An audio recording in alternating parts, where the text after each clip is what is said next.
স্ত্রীর বালতির আঘাতে মৃত্যু হলো স্বামীর, চাঞ্চল্য এলাকায়।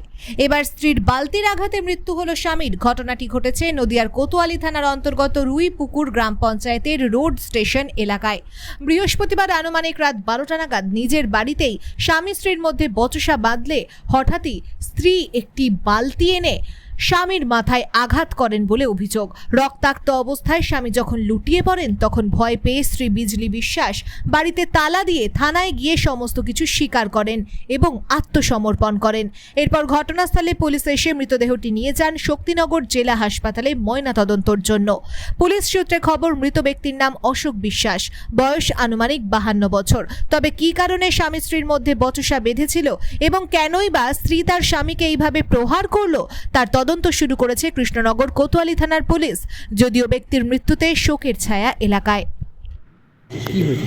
আমি কিছু জানি না, আমাদের ঘর স্ট্যান্ড ফ্যান চলে কিছু শোনা যায় না, আর এদের ঘর অল টাইম লক করাই থাকে, তো কিছু দেখাও যায় না ভেতরে।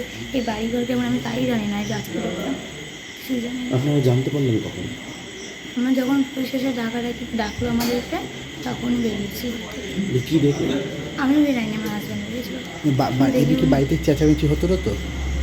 এরকম জানি না, কিছু বোঝা যায় না, তো লক থাকে যাচ্ছে অল টাইম।